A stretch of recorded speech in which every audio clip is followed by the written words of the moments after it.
They say the worst betrayals come from family, that the deepest cuts are made by those who claim to love you most. But there's something even worse than being betrayed by blood being used by it. In the space between midnight and dawn, when the world holds its breath and secrets spill like blood in snow, two strangers will collide, one running from a truth too terrible to speak, the other hiding from a past too painful to remember. By morning, 12 black vehicles will surround them. Armed men will demand answers to questions that shouldn't exist, and a dying woman's 40-year empire will tremble on the edge of collapse. Because sometimes salvation comes disguised as catastrophe, and sometimes the only way to expose a lie that's killed thousands is to trust a stranger in the snow. The wind howled through the skeletal branches of Vermont's winter landscape like the whispered confessions of ghosts.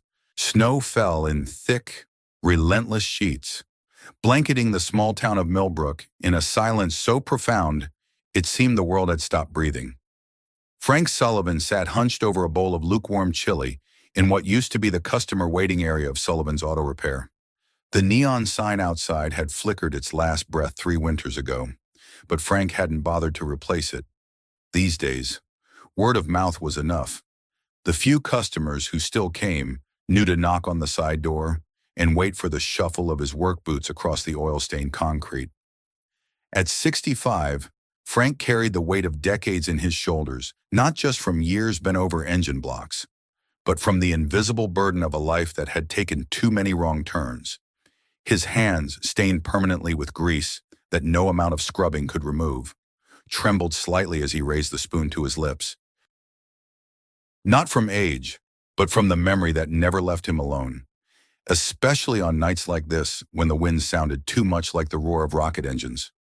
The wood stove in the corner cast dancing shadows across walls lined with automotive calendars from years past, their pages yellowed and curling at the edges. This wasn't a home, it was a retreat, a place where a man could disappear from the world that had already forgotten him. Then came the knock. It wasn't the confident rap of a stranded motorist or the urgent hammering of someone with car trouble. This was hesitant, almost apologetic, the sound of someone who didn't want to disturb but had run out of choices. Frank set down his spoon and listened. Outside, the wind continued its relentless assault, but there it was again. 3 soft taps, barely audible above the storm. He stood slowly, his joints protesting the movement, and walked to the small window that looked out toward the side of the building. Through the frost-covered glass, he could make out a figure hunched against the elements. A woman, her dark coat dusted white with snow, standing beside the small storage shed he used for old parts. Frank grabbed his heavy coat from the hook by the door and stepped outside. The cold hit him like a physical blow, stealing his breath and sending a shock through his system that reminded him he wasn't as young as he used to be. "Hello," he called out, his voice barely carrying over the wind. The figure turned, and Frank saw a face that spoke of desperation wearing the mask of dignity. She was perhaps 50, with graying hair plastered to her head by the snow and eyes that held the particular exhaustion that comes from running too long with nowhere to go. "I'm sorry," she said, her voice steady despite the chattering of her teeth. "I don't mean to trespass. I saw your light, and I wondered if I might wait out the storm in your shed. I can pay." Frank studied her for a moment. She wasn't dressed like someone who belonged on the streets. Her coat was expensive, her boots well-made but scuffed from hard travel. The bag she clutched to her chest looked like it contained everything she owned, but it was the kind of laptop bag executives carried, not the worn duffel of someone accustomed to homelessness. "Storm's getting worse," Frank said, glancing up at the sky where snow fell like static against the darkness. "That shed's not heated. You'll freeze before morning." The woman's shoulders sagged slightly. "I understand. I just thought—" "I've got a couch inside," Frank interrupted. "Coffee's hot, and there's more chili if you're hungry." She blinked at him through the snow, as if the offer was so unexpected she couldn't quite process it. "You don't know me." "No," Frank agreed, "but I know what it's like to be out in the cold." Something in his tone, a recognition that transcended the immediate moment, seemed to reach her. She nodded once. a sharp movement that spoke of a decision made against all rational thought. "Thank you," she said simply. Frank led her inside, noting how she moved alert, constantly scanning, like someone who had learned not to trust safety even when it was offered. He poured coffee into a clean mug and ladled chili into a bowl, setting both on the small table he used for paperwork. "I'm Frank," he said as she settled into the old recliner that served as his living room furniture. "Kate," she replied, then paused as if she'd said more than she intended. Kate Morrison. The name hung in the air between them, and Frank saw something flicker across her face, regret, perhaps, or fear at having revealed too much. But Frank had spent enough years running from his own name to recognize the weight of one that had become a burden. "Well, Kate Morrison," he said, settling into his work chair. "You're safe here until the storm passes." She wrapped her hands around the coffee mug, letting the warmth seep into her fingers. "Why?" she asked quietly. "Why help me?" Frank considered the question, staring into his own coffee. Outside, the wind rattled the windows like an old friend demanding entry. "I suppose," he said finally, "because someone should have helped me once, and didn't." Kate studied his face in the dim light, reading something in the lines around his eyes that spoke of losses that couldn't be measured in dollars or years. She didn't ask what he meant, and Frank was grateful for her restraint. They sat in comfortable silence for a while, the only sounds the crackling of the fire and the storm raging outside. Frank noticed that Kate never fully relaxed, never let go of the bag she'd carried in with her. Whatever was inside, it was precious enough to risk everything for. "You can rest," Frank said eventually. "I'll take the chair." Kate shook her head. "I couldn't. Lady, I've been sleeping in this chair for 3 years.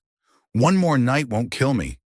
Something in her expression cracked then, just slightly, and Frank caught a glimpse of the woman beneath the fugitive. "Thank you," she whispered. As Kate settled onto the couch, still clutching her bag, Frank dimmed the lights and settled into his chair. He didn't sleep, hadn't slept well in years, but he kept watch, listening to the storm and the steady breathing of the stranger he'd invited into his sanctuary. He didn't know that by morning, his quiet life would be shattered. He didn't know that the woman on his couch carried secrets that could topple empires, or that her name was already being whispered in boardrooms, in government offices across New England. All Frank knew was that someone had needed help, and for the first time in a very long time, he'd been in a position to give it. It was enough. The morning arrived gray and muted, the storm having exhausted itself sometime before dawn. Frank woke to find Kate already awake, sitting on the edge of the couch and staring out the window with the focused attention of someone watching for wolves. "Coffee," Frank offered, but Kate held up a hand for silence. That's when Frank heard it, the low rumble of multiple engines growing closer, the crunch of tires on snow. He moved to the window and felt his blood turn to ice water. 12 black SUVs moved down the narrow road in perfect formation, their windows tinted so dark they looked like holes cut from reality itself.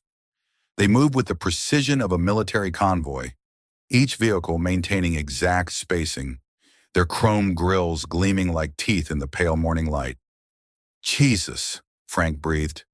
Kate had gone completely still beside him, her face drained of color. "They found me." The SUVs pulled to a stop in a semicircle around Frank's garage, their engines idling in synchronized menace. For a long moment, nothing happened. Then, doors began opening in unison, disgorging men in dark suits who moved with the fluid coordination of professionals. One man separated himself from the group, tall, silver-haired, wearing a charcoal overcoat that probably cost more than Frank's truck. He approached the garage with the confident stride of someone accustomed to having doors open for him. Frank stepped outside before the man could knock, not wanting these strangers in his sanctuary. The cold morning air bit at his lungs, but he kept his expression neutral. "Mr. Sullivan," the man said, his voice carrying the cultured accent of old New England money. "I'm David Morrison, head of security for the Morrison Medical Foundation." The name hit Frank like a physical blow. Morrison Medical Foundation, one of the largest cancer research organizations in the country, Founded by the Morrison family fortune, built on pharmaceutical patents and medical devices, Frank had seen their name on hospital wings and research grants, had even donated his meager savings to them after. "We're looking for someone," Morrison continued. "A woman, mid-50s, dark hair. She may be confused, disoriented. She's been missing for 3 days." Frank kept his face carefully blank. "Haven't seen anyone like that." Morrison's smile was polite but cold. "Mrs. Catherine Morrison is my sister-in-law. She's been under considerable stress lately, the death of her husband, financial pressures. We're concerned for her mental health." "Like I said," Frank repeated, "haven't seen anyone." Behind Morrison, the other men waited with the patience of predators. Frank counted at least 15 of them, all carrying themselves with the bearing of ex-military or law enforcement. This wasn't a search party, it was a small army. Morrison reached into his coat and produced a business card. "If she does turn up, please call immediately. Kate isn't, well, she's been making accusations, spreading false information about the foundation. We just want to get her the help she needs." Frank took the card without looking at it. "Sure thing." Morrison studied Frank's face for a long moment, searching for cracks in his composure.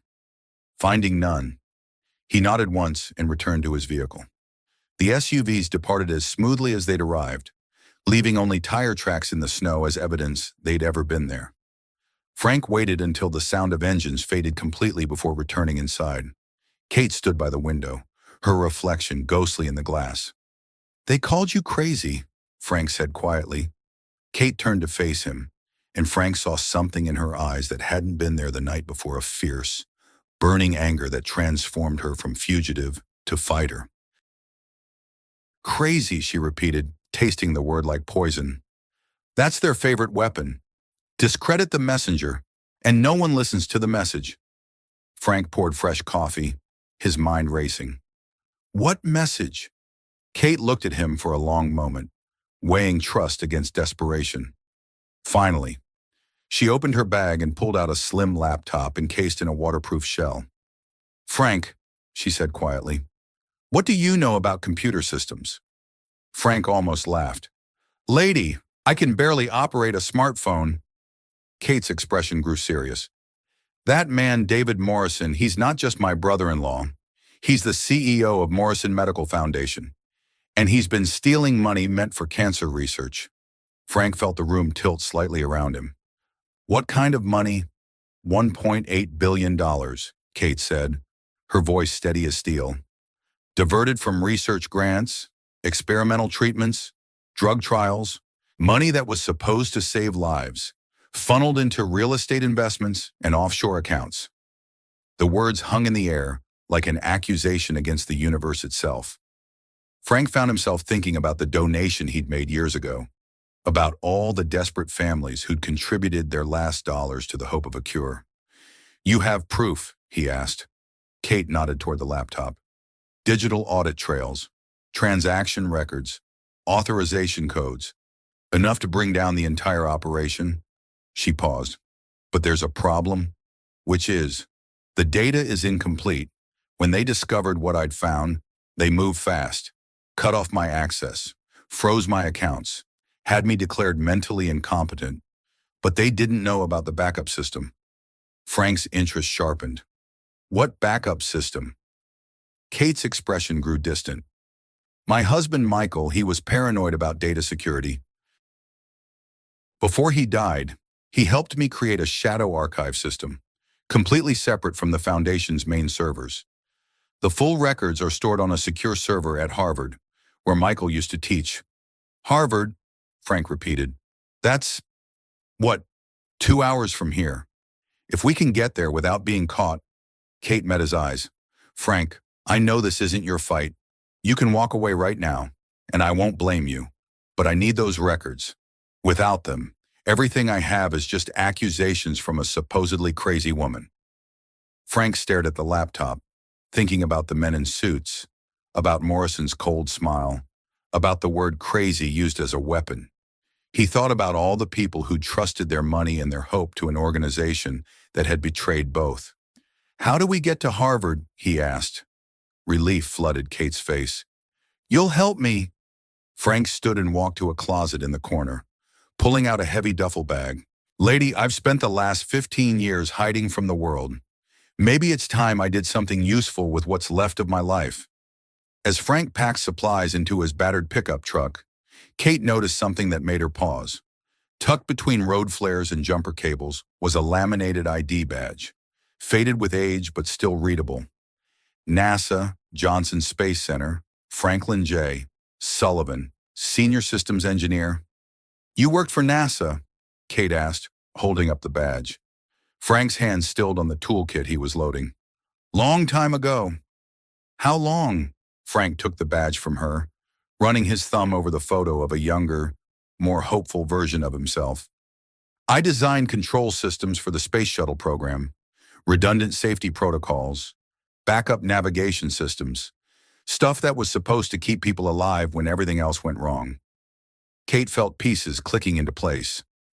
"The laptop I showed you, you understood it better than you let on." Frank's laugh was bitter. "I built systems like that. Multi-layered security, encrypted audit trails, digital signatures that couldn't be forged. Back when I still believed technology could be trusted to do the right thing." "What happened?" Frank tossed the badge back into the bag and resumed packing. "January 28th, 1986. Challenger." He paused, his voice growing quiet. "I wasn't on the O-ring team, but I was part of the group that certified the backup systems. When everything went wrong, the backups were supposed to give the crew a chance." Kate waited, sensing there was more. "They did their job," Frank continued. "The backups worked perfectly. But perfect isn't enough when the primary system fails catastrophically. 7 people died, and everyone wanted someone to blame. The O-ring engineers got the headlines, but there were plenty of us who felt like we could have done more, should have pushed harder for delays. That's why you became a mechanic." Frank slammed the truck's tailgate shut. "Cars are simpler. When they break, usually only one person gets hurt." Kate studied his face, seeing now the intelligence behind the grease-stained exterior, the precision in movements she'd assumed were just the habits of a careful craftsman. "Frank, the Morrison Foundation security system, it's military-grade encryption, if you could understand it, then we might actually have a chance of getting those records without triggering every alarm from here to Washington." Frank met her eyes. "Yeah, I figured that out already." As they climbed into the truck, Kate realized that finding Frank hadn't been luck. In a world where her enemies had unlimited resources and political connections, she'd somehow stumbled onto exactly the kind of help she needed: a brilliant engineer who'd spent decades learning to be invisible. The truck rumbled to life with a sound like controlled thunder, and Frank pulled onto the back roads that would take them east toward Harvard. Neither of them spoke much during the first hour, both lost in their own thoughts about the road ahead, but Kate found herself glancing at Frank's hands on the steering wheel, noting the deliberate precision of his movements, the way he constantly checked his mirrors and adjusted their route to avoid main highways. This wasn't just a mechanic helping a stranger. This was a professional, coming out of retirement for one last mission. The back roads of Vermont and New Hampshire wound through a landscape painted in shades of gray and white, the storm's aftermath leaving everything crystalline and sharp. Frank kept them on the secondary highways, avoiding interstates and toll booths where cameras might catch their faces or license plates. Kate had been quiet for most of the journey, staring out the window at the passing countryside. Finally, she spoke. "Frank, there's something else you should know about the Morrison Foundation." Frank glanced at her, noting the tension in her voice. "What's that?" "It's not just about the money," Kate said slowly. "It's about what that money was supposed to do. The research grants, they diverted some of them, were for breakthrough treatments, experimental therapies that could have saved lives." "Could have?" Kate's hands clenched in her lap. 3 months ago, a clinical trial for a new pediatric cancer treatment was suspended due to lack of funding. The researchers were 6 months away from FDA approval. Now those children... She trailed off, unable to finish the sentence. Frank felt something cold settle in his chest. How many children? The trial had 47 participants. Without the treatment, most of them have maybe a year. The truck's engine seemed to grow quieter, as if even it understood the weight of what Kate was saying. Frank thought about his own daughter, about the fight they'd lost, about all the family still fighting. Jesus, he whispered. The money they stole, Kate continued, it wasn't just numbers on a spreadsheet. It was hope. It was the difference between life and death for people who trusted them. Frank's grip tightened on the steering wheel. How long have you known? I've suspected for 2 years. But I only got proof 6 months ago when I started digging into the Foundation's partnership with overseas research facilities. That's when I found the shell companies, the redirected funds, the falsified reports. Why didn't you go to the authorities then? Kate's laugh was bitter. I tried. The Morrison family has connections everywhere: government, law enforcement, media. Every time I thought I'd found someone who would listen, the story got buried or discredited. That's when they started the whisper campaign about my mental health. Frank processed this, thinking about the resources arrayed against them. So what makes you think Harvard will be different? Because the server at Harvard isn't connected to the Morrison network. My husband set it up as an independent academic archive, part of a research transparency initiative.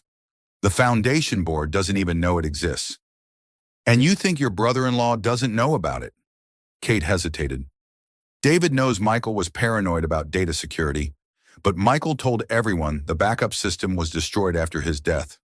Only I know it's still active. Frank nodded, but something nagged at him. Kate, if your husband suspected what was happening, why didn't he speak up? The silence that followed was so long, Frank thought she wasn't going to answer. When she finally spoke, her voice was barely above a whisper. Because I asked him not to. Frank pulled into a rest stop outside of Concord, New Hampshire, ostensibly for gas, but really to give Kate time to explain what she just revealed.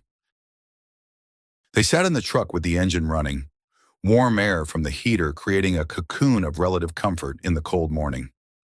2 years ago, Kate began, staring at her hands. David came to me with an offer. He said the Foundation was facing a cash flow crisis, too many grant commitments, not enough liquid assets. He needed someone to temporarily redirect funds from the less urgent research programs to cover operational expenses. Frank waited, sensing there was more. He framed it as a choice between shutting down the Foundation entirely or making some hard decisions about priorities. Said it would only be for 6 months, just until some major donations came through. And you believed him? Kate's eyes flashed with self-directed anger. Michael was dying. The experimental treatment he was receiving, one that wasn't covered by insurance, cost $30,000 a month. David offered to cover all of Michael's medical expenses if I helped with the temporary restructuring. Frank felt pieces clicking into place. So you helped him move the money? I authorized the initial transfers, Kate admitted. I told myself it was just accounting, that the money would be returned once the Foundation stabilized. I even convinced Michael that it was the right thing to do. But the money never came back. Worse than that, after Michael died, I started reviewing the accounts and realized the redirected funds had been moved again offshore into investment vehicles that had nothing to do with medical research. When I confronted David, he told me I was mistaken, that grief was affecting my judgment. Frank studied her face. That's when you started digging deeper. That's when I realized I'd been played. The cash flow crisis was manufactured. The urgent operational expenses were fabricated. David had used my husband's illness to turn me into an accomplice.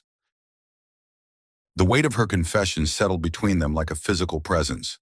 Frank understood now why Kate had been running instead of fighting. She wasn't just a whistleblower. She was a participant who discovered too late that she'd been manipulated. So when you went public with the evidence, Frank said slowly, David had ammunition to use against you. More than that, he had my digital signature on the authorization papers. He could claim I was the architect of the entire scheme, that my accusations were just an attempt to deflect blame after being caught. Frank leaned back in his seat, processing the complexity of Kate's situation. That's why they're calling you crazy instead of arresting you. They don't want a trial where evidence might come out. They just want you discredited and silenced. Kate nodded. But the server at Harvard has the original communication records, David's emails outlining the scheme, the falsified reports about the cash flow crisis, even recordings of meetings where he discussed using Michael's illness as leverage. With that evidence, I can prove I was coerced. Frank started the truck and pulled back onto the highway. Then let's go get it. As they drove, Frank found himself thinking about the moral complexity of Kate's situation. She'd made a deal with the devil to save her dying husband, and that devil had used her love against her. It was the kind of impossible choice that revealed as much about the system as it did about the individual. But it was also the kind of choice that, once exposed, could bring down that system entirely. Kate, Frank said as they crossed into Massachusetts, when we get to Harvard, we're not just gathering evidence against David Morrison, we're potentially destroying your entire family. Kate stared out at the winter landscape, her reflection ghost-like in the window. My family destroyed itself when they chose money over the mission. I'm just documenting the wreckage. Harvard University in winter was a study in contrasts, ancient brick buildings dusted with snow, modern glass structures reflecting the gray sky, students bundled in expensive coats hurrying between classes. Frank parked in a visitor lot, and they made their way across the campus toward the Countway Library of Medicine. Kate moved with the confidence of someone who belonged, using an alumni access card to get them through security.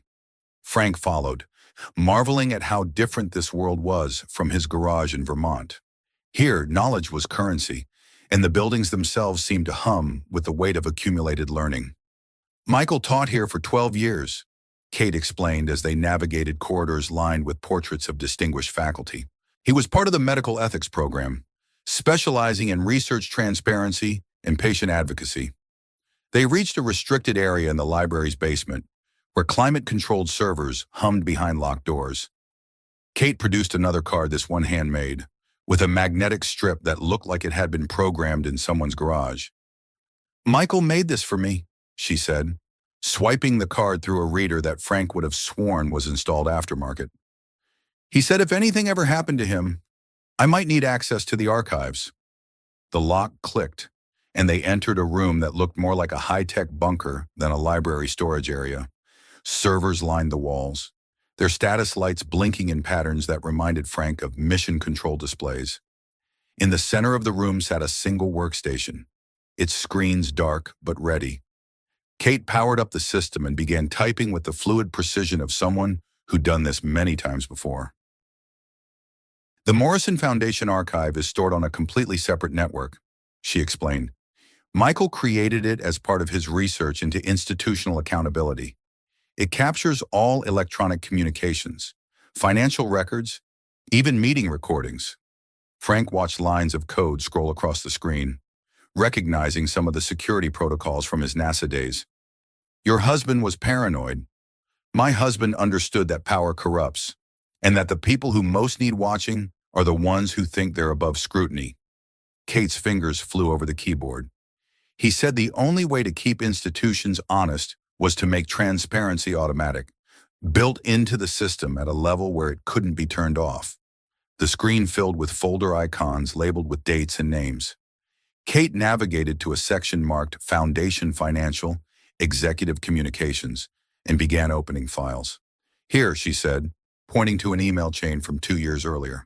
David's initial proposal to me about the temporary restructuring. Frank read over her shoulder, his anger building with each line. The emails were coldly calculated, designed to present the fraudulent scheme as both necessary and temporary. More disturbing were the references to Michael's medical condition, with David explicitly stating that Kate's emotional state made her more amenable to cooperation. Son of a bitch, Frank muttered. Kate opened another file, audio recordings of board meetings, where the true nature of the financial diversions was discussed. David Morrison's voice was clear and unmistakable as he outlined plans to move research funds into more stable investment vehicles, with no intention of returning them to their original purpose. This is it, Kate said, her voice tight with emotion. This proves everything: the premeditated nature of the fraud, my coercion, the board's knowledge and approval. With this evidence, David can't claim I was the mastermind or that I'm making false accusations due to mental illness. Frank was about to respond when he noticed something on one of the other screens, a security monitor showing the library's entrance. 3 black SUVs had just pulled up outside. "Kate," he said quietly. She followed his gaze and went pale. "How did they find us?" Frank's mind raced through possibilities. Your access card probably has a tracker, or maybe the system logged your entry and sent an automatic alert. On the monitor, they could see men in suits entering the building. Kate's hands flew over the keyboard, copying files to a portable drive with desperate efficiency. "How long do we have?" she asked. Frank watched the figures disappear into the building. 5 minutes, maybe 10 if they have to search for us. I need 15 minutes to get everything. Frank made a decision that surprised him. Then you'll get 15 minutes. He stood and walked to the door. Keep copying. I'll buy you some time. Frank, you don't understand. These aren't mall cops. These are professionals. Frank's smile was grim. So am I. Frank positioned himself in the corridor outside the archive room, his back to the door where Kate worked frantically to download the evidence.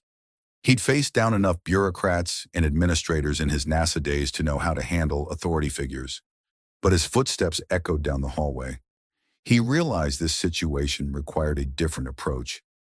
David Morrison appeared first, flanked by 2 security operatives who moved with military precision. Behind them came someone Frank hadn't expected, an elderly woman in an expensive wool coat, her silver hair perfectly styled despite the winter weather. She carried herself with the bearing of someone accustomed to commanding rooms full of powerful people. "Mr. Sullivan," Morrison said, his voice tight with controlled anger. "I thought we had an understanding." Frank kept his expression neutral. "About what?" "About my sister-in-law's location. She's clearly not well, and your interference is putting her in danger." The elderly woman stepped forward, studying Frank with sharp blue eyes that seemed to catalog everything about him in seconds. "Mr. Sullivan, I'm Eleanor Morrison, David's mother, and Kate's mother-in-law." Frank felt the temperature in the corridor drop several degrees. Eleanor Morrison, he'd seen her name on hospital wings and research centers across New England. She was the foundation's founder, the family matriarch who'd built a pharmaceutical empire from a small-town pharmacy inherited from her father. "Mrs. Morrison," Frank acknowledged. Eleanor's smile was polite but predatory. "May I ask what interest a mechanic from Vermont has in our family affairs? May I ask what interest a medical foundation has in sending armed men to hunt down a grieving widow?" Eleanor's eyebrows rose slightly at Frank's directness. "Kate has been struggling since Michael's death. She's been making accusations that are not only false but potentially damaging to the foundation's ability to continue its vital work. We're concerned for her mental health. And if she's not crazy, then she's malicious," Eleanor said simply. "Either way, she needs to be stopped." Frank heard the subtle shift in Eleanor's tone and realized he was no longer dealing with David Morrison's operation. This was something else entirely, a level of power and ruthlessness that made David look like a middle manager. "Stopped how?" Frank asked. Eleanor stepped closer, and Frank caught a whiff of expensive perfume mixed with something that reminded him of hospital antiseptic. "Mr. Sullivan, the Morrison Foundation funds research that saves thousands of lives every year. What Kate is threatening to reveal would destroy not just our family, but decades of medical progress. Sometimes individual concerns must be weighed against the greater good." Even if those concerns are true, Eleanor's mask slipped for just a moment, revealing something cold and calculating beneath. Truth is a luxury we can't always afford. Kate's accusations, even if they contained elements of accuracy, would trigger investigations that would shut down research programs worldwide. Children would die while bureaucrats sort through financial records. Is that really the outcome you want to support? Frank understood now that he'd stumbled into something far more complex than simple fraud. This wasn't just about stolen money. It was about an entire ecosystem of medical research that operated in moral gray areas, where the ends were used to justify means that couldn't bear scrutiny. What if there was a way to address Kate's concerns without destroying the foundation? Frank asked, playing for time. Eleanor's eyes sharpened with interest. What do you have in mind?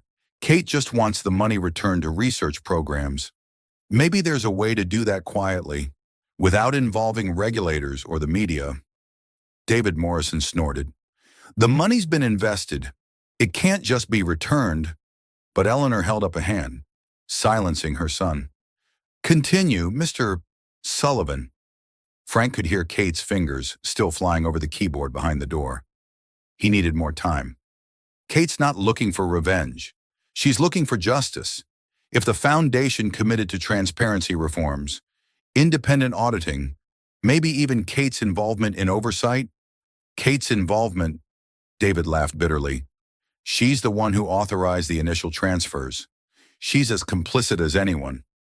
Eleanor shot her son a look that could have frozen the Charles River. David, perhaps you should wait in the car. David's face flushed with embarrassment and anger, but he didn't argue. As he stalked away, Eleanor turned back to Frank with renewed attention. You're more perceptive than I gave you credit for, Mr. Sullivan. Yes, Kate was involved in the initial financial restructuring, but she was also manipulated, her grief and desperation used against her. David lacks the subtlety for such operations. Frank felt pieces clicking into place. You're the one who orchestrated it. Eleanor's smile was sharp as a scalpel. I've been managing this foundation for 40 years. Mr. Sullivan, I've navigated recessions, regulatory changes, political upheavals, and medical breakthroughs that threatened to render our entire research model obsolete. When Kate's husband became ill, I saw an opportunity to solve a genuine cash flow problem while creating a useful scapegoat if the transaction was ever discovered. You used your dying son-in-law to manipulate his wife. I used available resources to ensure the foundation's survival. Michael understood this. He approved the archive system specifically because he knew institutional memory would be important if questions were ever raised. Frank stared at her, recognizing a level of cold calculation that made David look like an amateur. He knew you were planning to frame Kate. Michael knew that sometimes good people have to make difficult choices for the greater good. He created the archive to ensure that if Kate ever needed to defend herself, she'd have the tools to do so. But he also knew that those same tools could be used to demonstrate her complicity. The sound of typing had stopped behind the door. Either Kate had finished, or she'd heard enough of the conversation to understand the depth of the trap they'd walked into. Eleanor seemed to sense the change as well. Mr. Sullivan, I'm going to make you the same offer I'm prepared to make Kate. Walk away now, and this ends quietly. The foundation continues its work. Kate receives the medical care she clearly needs, and you return to your peaceful life in Vermont. And if I refuse, Eleanor's expression didn't change, but something deadly flickered behind her eyes. Then you'll discover that the Morrison family didn't build a medical empire by being sentimental about obstacles. The corridor fell silent except for the distant hum of the library's ventilation system. Frank stared at Eleanor Morrison, seeing in her lined face the kind of focused ruthlessness that built empires and crushed anyone who stood in the way. But there was something else he needed to know, something that had been nagging at him since Kate first mentioned the diverted research funds. Mrs. Morrison, Frank said carefully, the pediatric cancer trial that was suspended, what was it called? Eleanor's eyes narrowed. Why would that matter to a mechanic? Because mechanics have families too, and sometimes those families get cancer. Eleanor studied his face, and Frank saw the moment she decided to indulge what she assumed was mere curiosity. The Pemberton-Hayes Protocol, an experimental treatment for pediatric brain tumors. Very promising, but prohibitively expensive to continue without foundation support. Frank felt the world tilt around him. Pemberton-Hayes, he repeated, his voice barely above a whisper. You're familiar with it. Frank closed his eyes for a moment, seeing again the hospital room, the machines, The hope in a little girl's eyes as doctors explained the new experimental treatment that might save her life. The treatment that had been discontinued just weeks before she would have qualified. "My daughter," Frank said quietly. "Sarah. She died 18 months ago. Glioblastoma." Leonor's expression didn't change, but Frank caught something flickering behind her eyes, not guilt, but calculation. "I'm sorry for your loss. Mr. Sullivan, pediatric brain cancer is a particularly cruel disease." "She was supposed to enter the Pemberton Hayes trial," Frank continued, his voice growing stronger. "We'd been waiting for months for a slot to open up. The doctor said it was her best chance, maybe her only chance. Clinical trials have limited spaces. The trial was suspended." Frank cut her off. "Not because it wasn't working, but because the funding was pulled. My daughter died 3 weeks later." The silence that followed was pregnant with implications. Frank saw Eleanor processing this new information, weighing how to use it to her advantage. "Mr. Sullivan," she said finally, "I understand your pain, but destroying the foundation won't bring your daughter back. It will only ensure that other children suffer the same fate." Frank's laugh was bitter. "Other children are already suffering because you stole their funding. The funding was redirected to ensure the foundation's long-term stability. Those research programs would have been discontinued anyway if the foundation had collapsed." "That's not your decision to make," Frank's voice echoed down the corridor, and he realized his composure was cracking. 18 months of suppressed grief and rage were threatening to spill over, but he forced himself to stay focused. Behind the door, Kate was still gathering evidence. He needed to keep Eleanor talking. "You're right," Eleanor said, her tone becoming almost motherly. "It wasn't my decision alone. It was a board decision, made collectively by people who understood the broader implications. But I can see how that might not matter to a grieving father." Frank studied her face, looking for any trace of genuine emotion. "Do you have children, Mrs. Morrison?" "3 sons, 2 daughters, 11 grandchildren." "Ever lose one?" Eleanor's mask slipped for just a moment. "My youngest son, leukemia, 23 years ago." Frank felt some of his anger deflate, replaced by a more complex emotion. "Then you know. I know that grief can make people do desperate things. I know that the need to blame someone for the unblameable can drive rational people to irrational acts." Eleanor stepped closer. "But I also know that the work we do here matters. The research we fund saves lives.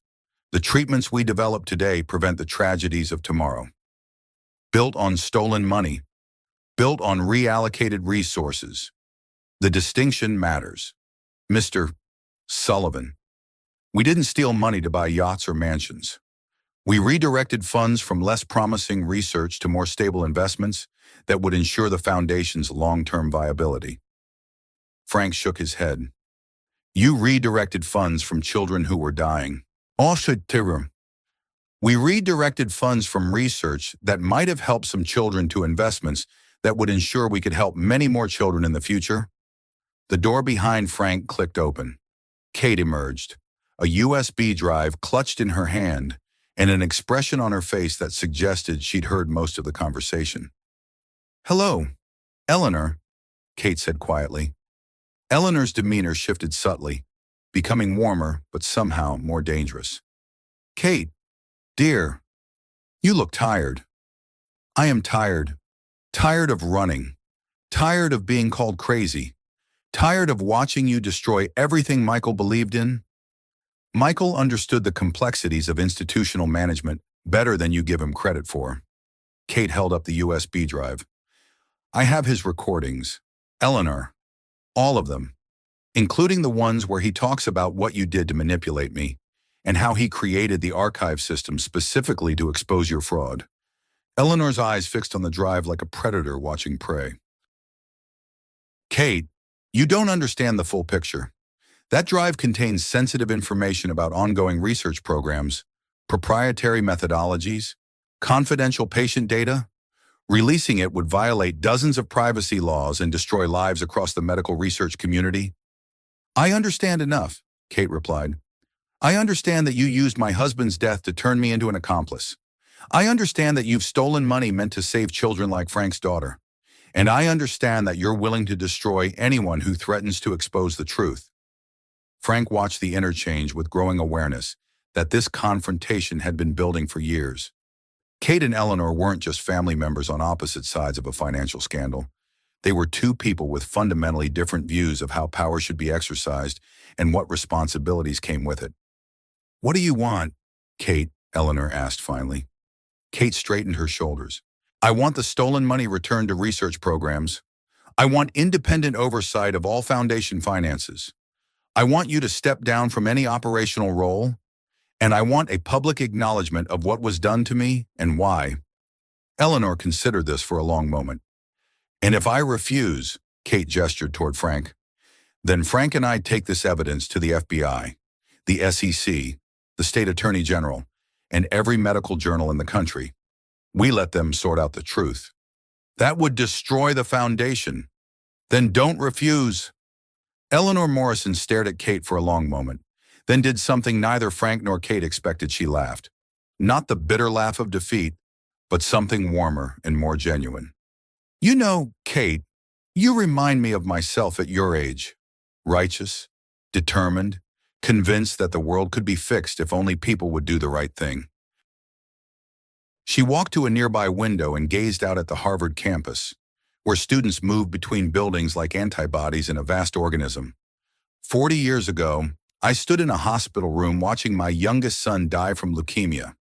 The doctors told me there was an experimental treatment in Germany, but it wasn't approved here, and insurance wouldn't cover it. Do you know what I did? Kate and Frank waited. I sold everything. The family house, my jewelry, even my first husband's prized car collection. I liquidated assets, called in favors, and moved heaven and earth to get Thomas into that trial. Eleanor's voice grew quiet. It didn't work. He died anyway. But that experience taught me something important about the difference between what's right and what's necessary. She turned back to face them. When I founded the Morrison Medical Foundation, I swore that no family would ever face the choices I faced. We would fund research, support trials, and ensure that promising treatments wouldn't die for lack of resources. For 40 years, that's exactly what we've done. By stealing money from other research programs, Kate said, by making difficult choices about resource allocation. Kate, the pediatric trial your friend here mentioned, we didn't cancel it out of greed. We canceled it because the preliminary results weren't promising enough to justify the expense. The money we saved by ending that trial was redirected to 3 other programs that have since produced breakthrough treatments. Frank felt his anger rekindling. You don't know that the trial wouldn't have worked? You're right, Eleanor agreed. I don't know, but I do know that the resources we saved have already saved hundreds of lives.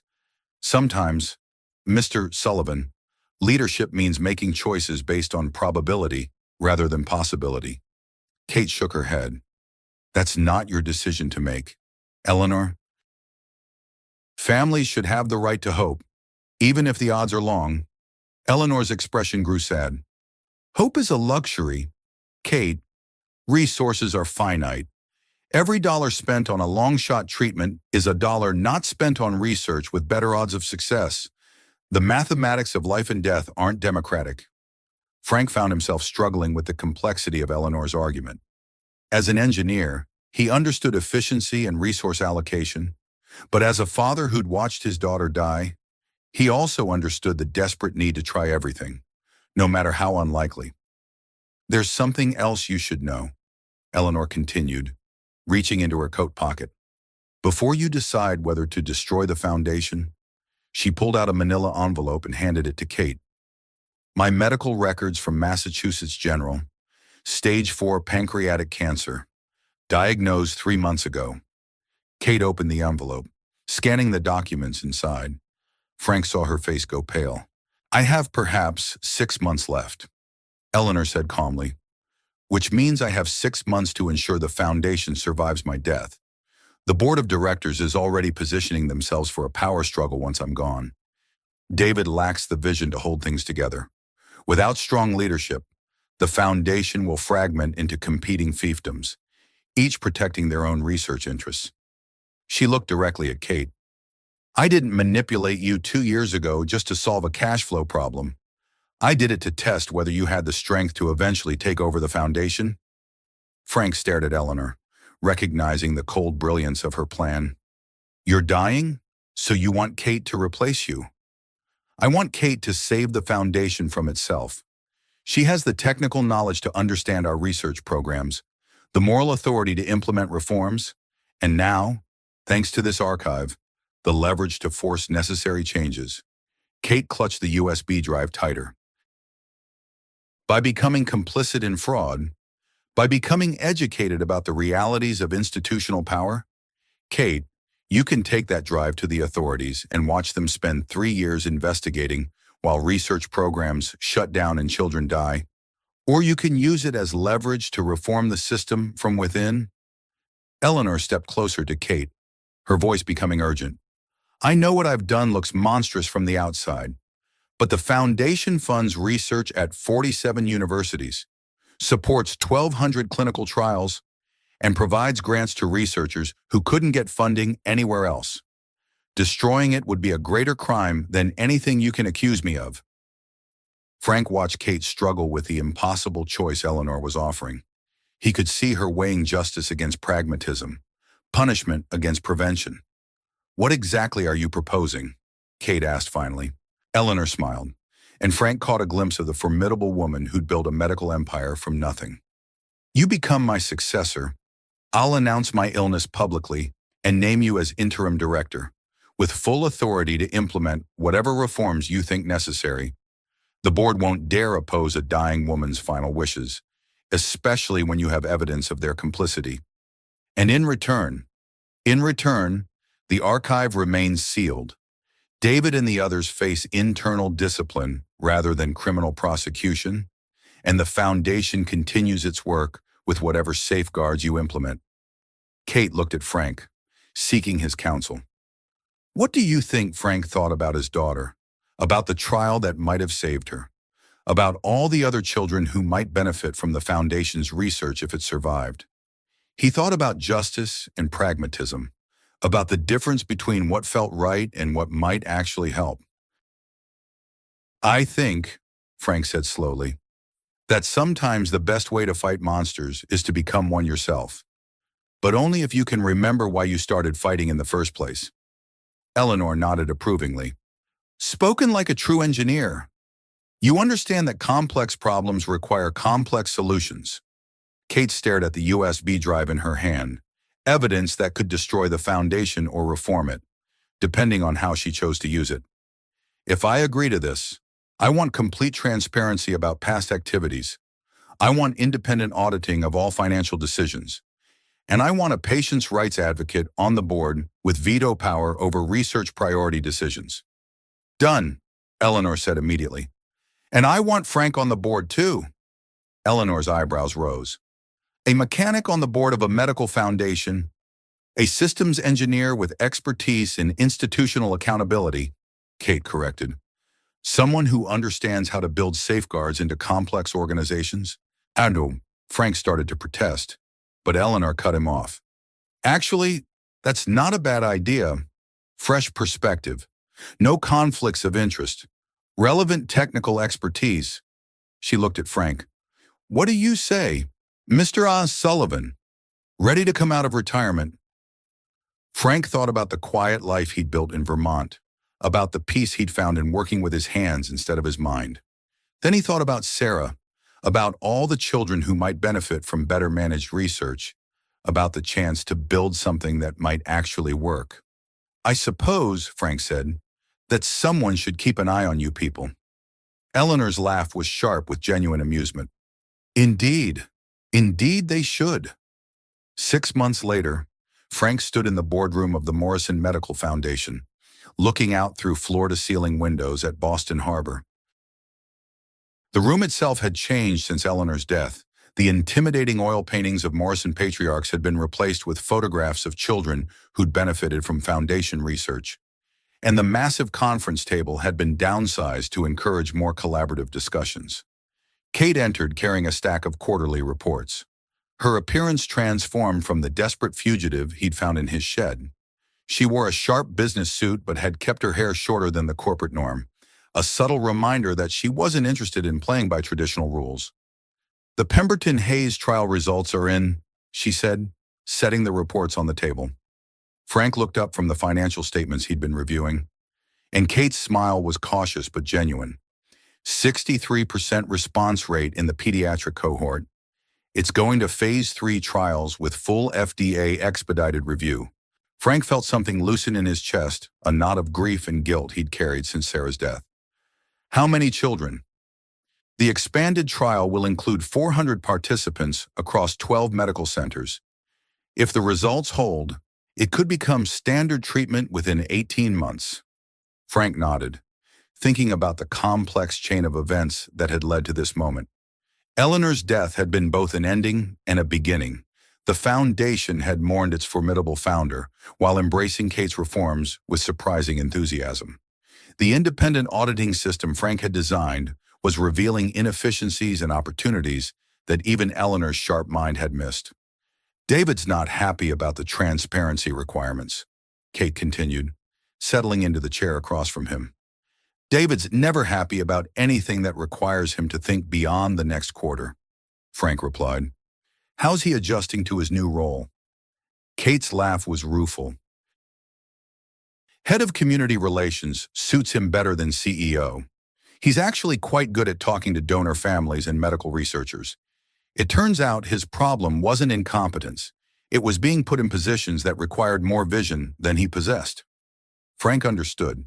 He'd seen similar situations in aerospace, where talented engineers were promoted into management roles that didn't match their skills. And the board, surprisingly supportive. Once they realized that transparency actually makes fundraising easier, they became enthusiastic converts. Donors trust us more when they can see exactly where their money goes. Frank picked up one of the reports, a detailed breakdown of research investments and outcomes that would have made Eleanor proud despite its radical transparency. "Speaking of donors, how's the Sarah Sullivan Memorial Fund doing?" Kate's expression softened.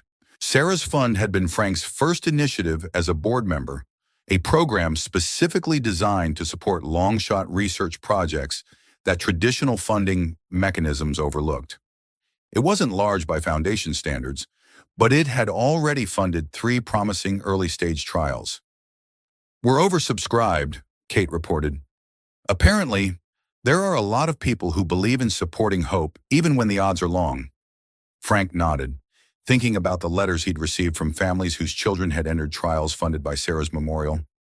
The mathematics of life and death might not be democratic, but that didn't mean democracy shouldn't have a voice in the equation.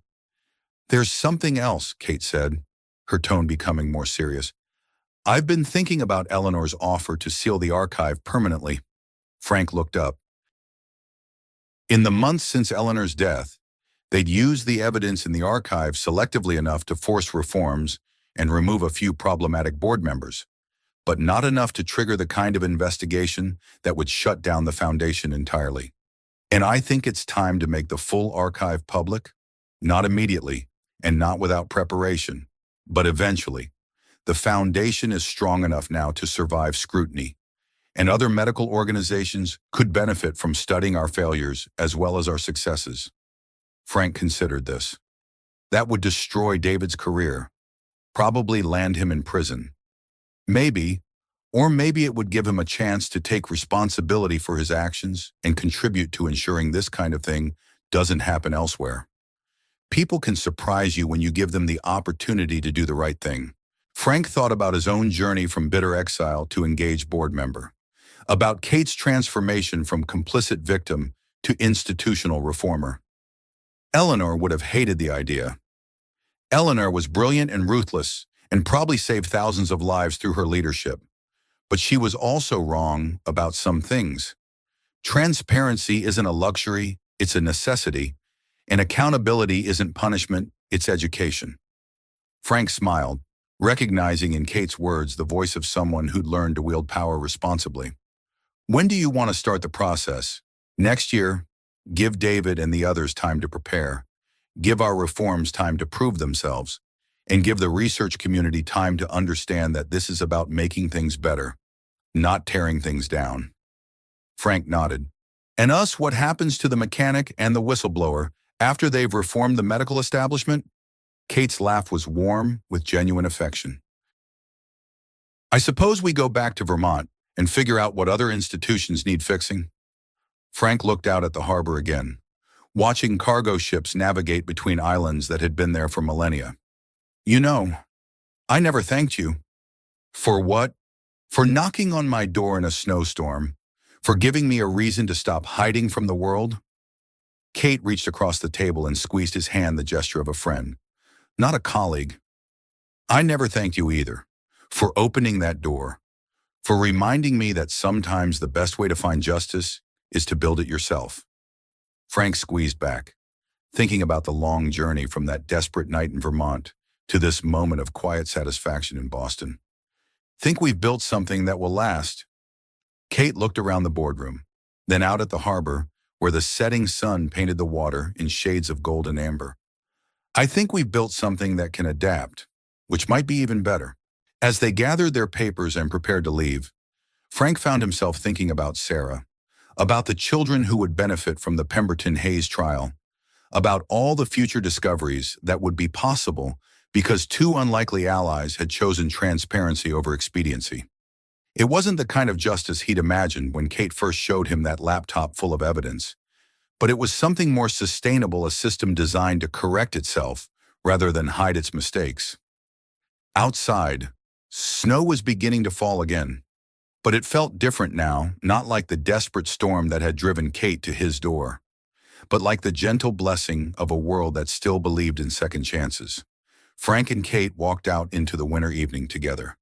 Two people who'd learned that sometimes the best way to fight institutions was to rebuild them from within, one ethical decision at a time.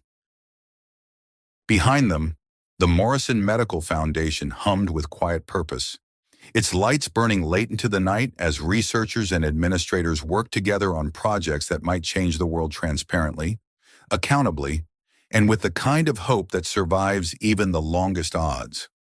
The story that had begun with a knock on a shed door in the middle of a snowstorm had become something larger than either Frank or Kate could have imagined, not just a tale of personal redemption, but a blueprint for how broken systems could be healed by people willing to do the hard work of building something better.